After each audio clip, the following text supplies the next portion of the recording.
माननीय अध्यक्ष महोदय, जो माननीय सदस्य विक्रम जी और त्रिलोक जम्वाल जी ने और रंजीत जी ने तो पहले कह भी दिया। मुझे लगता है कि मैं उनकी बात को सपोर्ट करता हूं,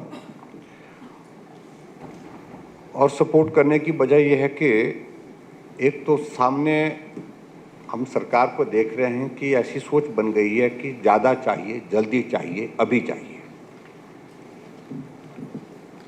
और ठीक विक्रम जी ने बड़ी जो हमारी पहाड़ी यहाँ में इसमें कि भाई अगर मुर्गी अंडे दे रही है तो कहीं उस पर ही संतोष करना चाहिए, क्योंकि अंडा मिलता रहेगा।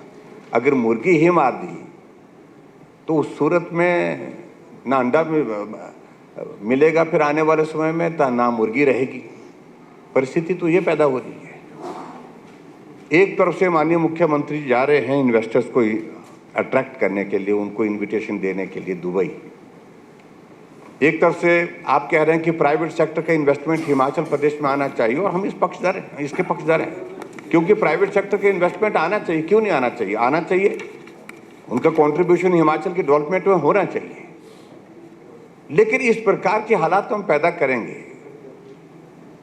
हम पावर टैरिफ हम बढ़ा करके दे रहे हैं। जो एकमात्र अट्रैक्शन हिमाचल प्रदेश में था, जो पर्टिकुलरली कि हिमाचल प्रदेश में क्यों आते थे, कि यहाँ पर एश्योर्ड पावर सप्लाई मिलती थी और सस्ती मिलती थी। और उसके बाद इंडस्ट्री हिमाचल प्रदेश में आई, और आज हमारे एडजॉइनिंग स्टेट ने हमसे सस्ती कर दी बिजली। इंडस्ट्री वाले बोलते थे जिस कारण से हम हिमाचल में आए थे इंडस्ट्री लगाने के लिए, वो तो कारण ही खत्म हो गया। अब हमको हरियाणा में सस्ती मिल रही है, पंजाब में सस्ती मिल रही है, उत्तराखंड में सस्ती मिल रही है, यूपी में सस्ती मिल रही है। हम काहे को रहे हैं आपके यहाँ? इसलिए अध्यक्ष महोदय, हमको सोचना है, थोड़ा बैलेंस करना पड़ेगा। और बैलेंस करने के लिए ये बहुत आवश्यक है, जो पर्टिकुलरली जो आज की ये भी जो अमेंडमेंट, एक तो मैं भाई मुकेश जी वाली इनके विभाग से संबंधित जो वाटर कमीशन का जो एक साल में ही आपको अमेंडमेंट लानी पड़ गई। पहले क्यों नहीं सोचा इस सारी चीज को लेकर? प्लीज दैट स्टैंड पास्ट ना हो गया, लेकिन मैं जिक्र कर रहा हूँ जो चीज जल्दबाजी में की जाती है अध्यक्ष महोदय, मेरा कहने का मतलब है बिना सोचे की जाती है, बिना विचारे की जाती है, उसके इम्पैक्ट ये होते हैं। 6 महीने के बाद अमेंडमेंट लानी पड़ती है, 4 महीने के बाद अमेंडमेंट लानी पड़ती है। और जो अभी अमेंडमेंट इसमें जो लाने का जो प्रयत्न किया है, इसमें सबसे इंपॉर्टेंट पार्ट ये है, अल्टीमेटली इसका बोझ किस पर पड़ेगा? बोझ पड़ेगा जो रेत खरीदने वाला होगा, वो गरीब आदमी भी होगा, जो बजरा खरीदने वाला होगा। डेवलपमेंट के हमारे प्रोजेक्ट्स वो सारे के सारे जो है, जब रेत बजरी आपकी महंगी हो जाएगी तो स्वाभाविक रूप से उसमें उसका इम्पैक्ट होगा। इसलिए मेरा ये कहने का मतलब है, जो जितनी कर की है, अगर 5% रखा हुआ लीज इस पर, तो उस पर उसको बढ़ाने की आवश्यकता नहीं है। और जो खासतौर से जिसका जिक्र त्रिलोक जी ने जोर से किया, क्योंकि जो आपने जो अमेंडमेंट जो उसमें जो आपकी जो मंशा है, जो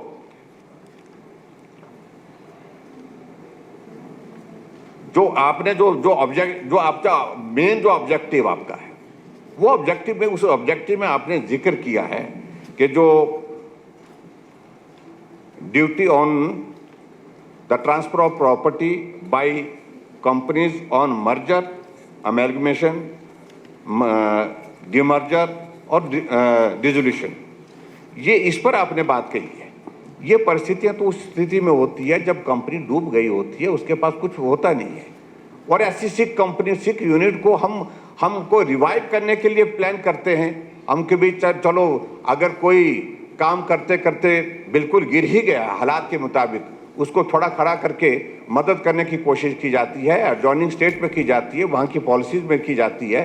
तो हम क्या उसको बिल्कुल ही मार देना चाहते हैं? और उसमें आप 8% का जो आप वो लगा रहे हैं उसमें स्टैम्प ड्यूटी, तो 8% के साथ एक तो ऐसे ही मरा हुआ है, और ऊपर से आप 8% और उन पर लगाएंगे तो बिल्कुल ही मर जाएगा।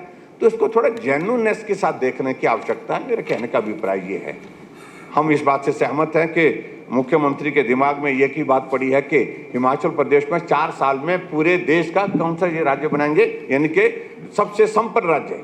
अब हम इस बात को समझ नहीं, ये जादू की छड़ी कैसे करेंगे, कैसे कैसे घुमाएंगे आपके भाई 4 साल में हो जाएगी। 1 साल में तो 12,000 करोड़ रुपए ऋण ले चुके हैं आप, और 4 साल में कितना ऋण होगा आप परिस्थिति को समझते हैं। आप कल ही कह रहे थे, परसों कह रहे थे कि 23 करोड़ रुपए हिमाचल प्रदेश में कुल बचा है, मात्र कुल बचा है। और ऐसे हालात में 4 साल में पूरे देश में हिमाचल को सबसे समृद्ध राज्य बनाने की बातें कह रहे हैं। मेहरबानी करके ये फार्मूला हमको बता दो, क्या फार्मूला है।